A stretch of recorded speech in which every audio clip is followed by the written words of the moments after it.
Toll नाक्याच्या ठेकेदाराच्या स्वार्थासाठी किंवा जी होर्डिंगची जाहिरात किंवा डिजिटल जाहिरात जिथे लाखो रुपयाचं उत्पन्न आहे त्याच्यासाठी सर्वसामान्य नागरिकांना जर हा त्रास होत असेल तर प्रताप सरनाईक आणि शिंदे साहेबांची शिवसेना कधीही सहन करणार नाही। मुख्य म्हणजे काय, हत्ती गेलेला आहे, शेपूट आहे, तो शेपूटही लवकरात लवकर काढू आणि नाही निघालं तर कसं काढायचं हे तुम्हालाही माहिती आहे। त्याच दिवशी मी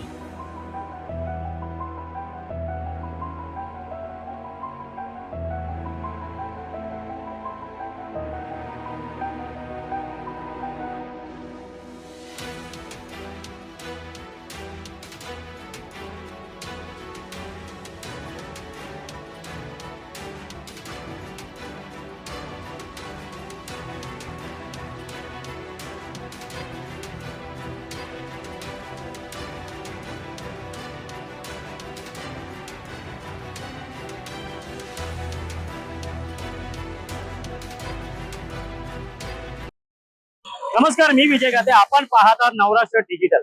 परिवहन मंत्री प्रताप सरनाईक यांनी आज 13 तारखेचा अल्टिमेटम दिला होता। हा टोल नाका जर स्थलांतर नाही झाला तर हा टोल नाका आम्ही शिवसेना स्टाईलने याचं उत्तर देऊ आणि आम्ही हा उपटून टाकू अशी त्यांनी घोषणा केली होती। जसा आक्रमक पवित्रा होता। यानंतर 50 मीटर टोल नाका हा स्थलांतर झालेला आहे। सर्वात महत्वाचा मुद्दा म्हणजे ह्या टोल नाक्यामुळे होणारी वाहतूक कोंडी। या 50 मीटर हल्ल्यामुळे थोडाफार का होईना या वाहतूक कोंडीवरती परिणाम दिसून आलेला आहे। परंतु सर्वात मोठा प्रश्न आहे तो NHAI बनवत असलेल्या रस्त्याचं। हे जर रस्ता व्यवस्थित असते तर ही वाहतूक कोंडी होणार नाही असंही सरनाईकांनी सांगितलं। आज सरनाईकांनी पुन्हा एकदा पाणी दौरा केलेला आहे आणि त्यांनी सांगितलं आहे की बाबा हत्ती गेला आणि शेपूट राहिली आहे, आम्ही त्याच्यावरती ही काम करतो, पण ही सुरुवात आहे। आम्ही दिलेला शब्द हा शब्द पाळतो, ही आमच्या शिवसेनेचा आहे। दुसरी महत्वाची गोष्ट म्हणजे उद्या शनिवारी गणेश नाईक जे आपले पर्यावरण मंत्री वनमंत्री आहेत हे उद्या जनता दरबार घेणार। या संपूर्ण गोष्टीबद्दल त्यांनाही विचारणा केली, नेमकी त्यांची प्रतिक्रिया काय, कारण वारंवार गणेश नाईक हे शिवसेनावरती असे कुरघोड अशा करत आलेले आहेत। त्या कुरघोड्यावरती आता सरनाईकांनी काय उत्तर दिलं नेमकं जाणून घेऊ। यासोबत जे प्रतिनिधी होते आज पहिल्यांदाच टोल नाक्यावरती शिवसेना जे जनप्रतिनिधी आहेत यांचाही जल्लोष दिसला, फटाके वाजवले, पेढे पाठवत होते आणि ढोल ताशावरती घोषणाही देत होता। नेमकी त्या शिवसैनिक पदाधिकाऱ्यांचं पण नेमकं म्हणणं काय आपण जाणून घेऊ। आहे त्या परिस्थितीनुसार जवळजवळ गेल्या 2 महिन्यापासून मी ह्या स्पॉटवर येतो आहे आणि टोल नाका जो मध्येच रस्त्याच्या असल्यामुळे जो ट्रॅफिक होतो ती ट्रॅफिकची समस्या फार मोठ्या प्रमाणात आहे। ठाण्याच्या आनंदनगर टोल नाक्यावर अशी परिस्थिती निर्माण नाही आहे, परंतु टोल नाक्याच्या ठेकेदाराच्या काही गोष्टींमुळे ह्या टोल नाक्यावर ट्रॅफिक जामची समस्या होत होती आणि त्यामुळे हा टोल नाका पुढे शिफ्ट करण्याचा निर्णय आदरणीय उपमुख्यमंत्री एकनाथ शिंदे साहेबांनी घेतला। परंतु तरी सुद्धा ठेकेदार हा चालढकल करत होता पुढे नेण्यासाठी, त्यामुळे तात्पुरत्या स्वरूपात हा पुढे गेलेला आहे। अर्धा टोल नाका हटवलेला आहे। परत आम्ही एक नवीन योजना आखलेली आहे की टोल नाक्याला मुंबईकडे जाणारा जो रस्ता आहे ती अजून एक लेन चालू करण्याचा निर्णय मुंबई महापालिकेचे आयुक्त भूषण गगरानी आणि MSRDC आणि नॅशनल हायवे ऑथॉरिटीने घेतलेला आहे। त्यामुळे जो पूर्वी फार मोठ्या प्रमाणात टोल नाक्यावर ट्रॅफिक होत होती, वाहतूक कोंडी होती ती तो आता प्रश्न निघालेला आहे। शेवटी बघा की ठेकेदाराची मुदत 2029 असल्या कारणानं तो टोल नाका तर आपल्याला शिफ्ट करता येत नाही। सर्वसामान्य प्रवाशांना सुखसुविधा मिळाव्या यासाठी एकनाथ शिंदे साहेबांनी 4 व्हीलरच्या ज्या गाड्या आहेत त्यांना तर ह्या टोलमधून वगळलेल्याच आहेत। तरी सुद्धा वाहतूक कोंडीमुळे सर्वसामान्य नागरिक त्रस्त झाले होते आणि त्यामुळे हा टोल नाका शिफ्ट करण्याचा जो प्रयत्न आम्ही गेल्या अनेक दिवसापासून चालू केला होता त्याला काही प्रमाणात आता यश आलेलं आहे। बघा सगळ्या गोष्टी एकत्र होत नाही, परंतु यश मात्र फार मोठ्या प्रमाणात आलेलं आहे आणि शेवटी शिवसेना आहे,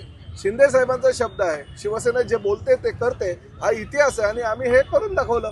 भविष्यामध्ये थोड्याफार प्रमाणात अजूनही काही समस्या ज्या आहेत त्या सोडवण्याचा प्रयत्न करू, पण एक लेन जी आहे ती मुंबई महापालिकेकडे जाण्याची त्यावर असलेलं अतिक्रमण काढून देऊन त्यावर जे काही DP आहेत आणि काही इतर गोष्टी आहेत त्या सुद्धा हलवण्याचा निर्णय मुंबई महापालिका आयुक्तांनी घेतलेला आहे। कधीपर्यंत साधारण पूर्णपणे नाही बघा आता झालेलं, आता काय सुरुवात झालेली आहे। मुख्य म्हणजे काय, हत्ती गेलेला आहे, शेपूट आहे, तो शेपूटही लवकरात लवकर काढू आणि नाही निघालं तर कसं काढायचं हे तुम्हालाही माहिती आहे। त्याच दिवशी मी तुमच्या समोरच बोलून दाखवलं होतं की 13 तारखेला जर हा टोल नाका नाही हटला तर शिवसेनेच्या स्टाईलमध्ये स्वतः मला उखडून टाकावं लागला असं मी बोललो होतो, परंतु तशी करायची काही मला संधी त्यांनी उपलब्ध करून दिली नाही। त्यांनी स्वतः हटवलेलं आहे।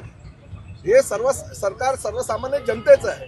टोल नाक्याच्या ठेकेदाराच्या स्वार्थासाठी किंवा जी होर्डिंगची जाहिरात किंवा डिजिटल जाहिरात जिथे लाखो रुपयाचं उत्पन्न आहे त्याच्यासाठी सर्वसामान्य नागरिकांना जर हा त्रास होत असेल तर प्रताप सरनाईक आणि शिंदे साहेबांची शिवसेना कधीही सहन करणार नाही. जनता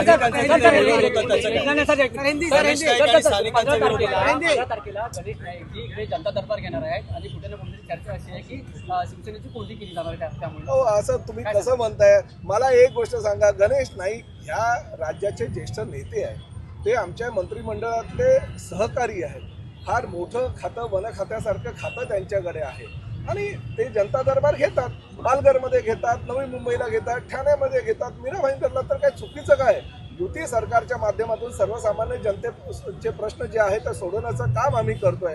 मी पालघरला जनता दरबार घेतो म्हणजे काय नाईक साहेबांना का शह द्यायला मी त्या ठिकाणी जनता दरबार घेतो का? नाही. माननीय मुख्यमंत्री आणि दोन्ही उपमुख्यमंत्र्यांनी आम्हाला स्पष्टपणे सूचना केलेल्या आहेत. जे जे काही मंत्री आहेत त्या मंत्र्यांनी राज्यामध्ये सगळीकडे जावं, जनता दरबार घ्यावा, लोकांचे प्रश्न सोडवायचे.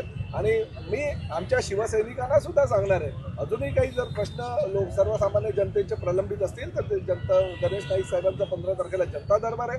सर्व अधिकारी त्या ठिकाणी उपस्थित असेल, त्यांच्यापुढे व्यथा मांडून जर काय प्रश्न सोडवायचे असतील तर ते सोडवायचे. पण गणेश नाईक यांनी आतापर्यंत अनेकदा असाही मुद्दा उपस्थित केलेला आहे की भाजपचाच महापौर बसेल, तर त्याच्यामुळे कुठेतरी ही दुरी झाली आहे का असं असा काही प्रश्न नाही. उपस्थित आम्ही होतो. बघा राज्यानं निर्णय घेतलेला आहे. आता परवाच्या दिवशी मंगळवारी माननीय देवेंद्र फडणवीस, माननीय अजितदादा पवार आणि माननीय एकनाथ शिंदे साहेबांची बैठक झाली. बैठकीमध्ये असा निर्णय घेतला की राज्यामध्ये सगळीकडे ज्या ज्या ठिकाणी आम्ही शक्य आहे त्या सगळीकडे हे महायुतीनं लढायचं आहे. आणि त्याचाच एक भाग म्हणून मी ज्याला धाराशिव जिल्ह्याचा पालकमंत्री आहे, राज्यातली सर्वप्रथम महायुतीची घोषणा मी बावनकुळे साहेबांच्या उपस्थितीमध्ये धाराशिवला महायुतीची घोषणा केलेली आहे. त्यामुळे असं काही नाही, सगळीकडे महायुतीनेच लढायचा आमचा निर्णय आहे. आणि महायुतीच्याच माध्यमातून राज्यातील प्रत्येक जिल्हा परिषदा, पंचायत समित्या, महापालिकांमध्ये महायुतीचा भगवा अडकल्याशिवाय राहणार नाही, हे मी स्पष्टपणे. सर, एकीकडे महायुती संदर्भात एकत्र लढणार असल्याचं म्हटलं गेलंय, दुसरीकडे महाविकास आघाडीचं असं चाललंय की काँग्रेस एकटी लढणार आहे. उद्धव ठाकरे गट वेगळी चाचपणी करताना बघायला मिळत आहे. बघा आता त्यांचा मी काय म्हणणार, एक गोष्ट तुम्हालाही कल्पना आहे की महाविकास आघाडी बनलेलीच कशामुळे आहे. महायुती ही बनलेली आहे फक्त शिवसेना प्रमुख आदरणीय बाळासाहेब ठाकरे, अटल बिहारी वाजपेयी, अडवाणीजी, नरेंद्र मोदी यांच्या हिंदुत्वावर चालणारी ही महायुती आहे. आणि एकीकडे महाविकास आघाडी कशाचं पांघरून घेऊन पुढे चाललेली याची कल्पना आहे. त्यामुळे त्यांचं जे आहे ते शेवटी कसं आहे की ज्या गोष्टी सर्वसामान्य जनतेला पटत नाही त्या गोष्टी त्यांनी केलेल्या आहेत आणि आता त्याची फळं ती भोगत आहेत.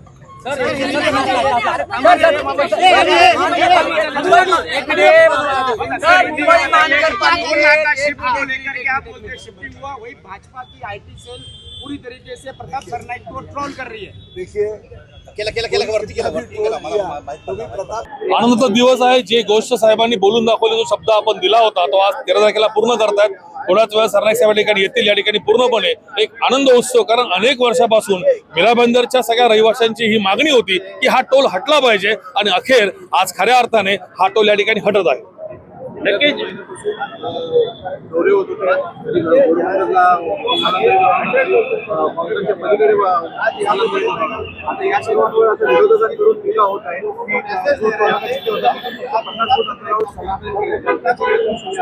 लंबता विरोधकांना ह्याची तांत्रिक माहिती नसेल. हे फक्त टेम्पररी बेसवरती केलेलं आहे, कारण जेव्हा आपण एखादी गोष्ट हटवतो तर टेम्पररी कुठेतरी आपण ती सुरू करतो. ही तात्पुरती स्वरूपात गोष्ट आहे. बाकीचं जे ठरलं आहे या पलीकडे जाऊन वर्सोवा भागामध्ये त्या ठिकाणी 3 ते 4 स्पॉट सगळ्या कर्मचाऱ्यांनी अधिकाऱ्यांनी काल बैठक घेऊन फायनल केलेले आहेत. त्यातला एखादा स्पॉट जो उत्तम असेल आणि वाहतुकीसाठी सुरळीत असेल तो फायनल करून हा टोल त्या ठिकाणी कायमचा शिफ्ट केला जाईल, हे या ठिकाणी खात्रीपूर्वक तुम्हाला मी सांगतो. वारंवार विरोधकांकडनं तुम्हाला विरोध होत असताना आता कुठेतरी असं वाटतंय की सरनाईकांच्या बाजूने सगळे शिवसैनिक असतील.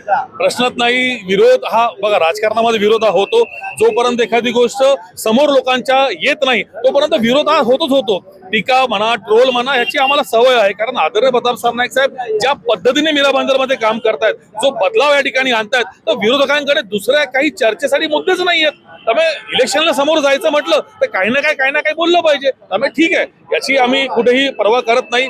जी गोष्ट आहे आपल्या समोर आहे. हा टोल तुम्हीच तुमच्या वाहिनीने मागे कव्हर केला होता. हा डावीकडचा तुटला होता, उजवीकडचं तोडकाम सुरू झालेलं आहे. थोड्याच दिवसात तुम्हाला पूर्णपणे या ठिकाणी सगळ्या गोष्टी जशा आम्ही म्हटल्या होत्या त्या प्रकारे पाहायला मिळते. बघा, आमच्या मंत्री प्रताप सरनाईक साहेबांनी जो वादा केलेला ट्रॅफिक मुक्त करायचा, मीरा शहरातील लोकांना या ट्रॅफिक पासून समाधान करायचं, तर ते काम आज लगभग पूर्ण झालेलं आहे.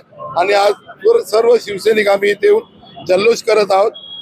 आमचा मकसद एकच होता की ट्रॅफिक व्हायला नाही पाहिजे. आणि इथे जो आज नजारा दिसतोय, मी काशीमीरावरून येतो दरवेळेस, कधी जायचं असेल तर मला 1 तास 1.5 तास लागायचा टोल नाक्यावर यायला. आता मी 5 मिनिटात आलो. तर आणि आज सकाळचा टाइम आहे, पीक टाइम आहे, तर ट्रॅफिक पूर्ण मुक्त झालेले दिसत आहे.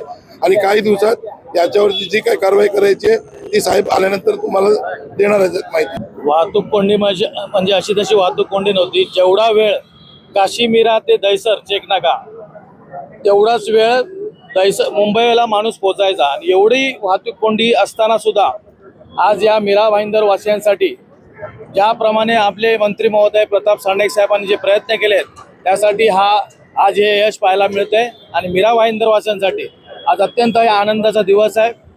आणि सर्वात मोठं यश हे आमच्या सरनाईक साहेबांना मिळालेलं आहे. आणि मीरा भाईंदरच्या जनतेच्या वतीने मी सरनाईक साहेबांचे मनापासून आभार मानतो. तर मी आपले माननीय आमदार यांचे आभार व्यक्त करेन, कारण काही लोकांना हा ट्रॅफिकचा जो त्रास सहन करावा लागत होता एवढ्या वर्षापासून, कोणी दवाखान्यात जाताना, हॉस्पिटलमध्ये जाताना, नोकरीवरून येताना त्यांचा प्रचंड वेळ वाया जात होता, तो वेळ त्यांचा आता वाचणार आहे. आणि सर्वीकडेच म्हणजे साहेबांची खूप चर्चा आहे की साहेब फक्त बोलत नाही तर करून दाखवतात. आज मीरा भाईंदरचं सौभाग्य आहे की सरनाईक साहेबांचा आमदार आपल्याला लाभलेला आहे. त्यांची कामाचा तो विकास वेग आहे तो पाहून तर प्रचंड म्हणजे त्यांच्यावर लोकांचा म्हणजे उत्साह एवढा वाढलेला आहे की आपोआपच लोक आमच्या पक्षासोबत जोडत आहेत. आणि आम्ही तर साहेबांवर खूप खुश आहोत आणि आम्ही त्यांचे मनापासून आभार मानतो.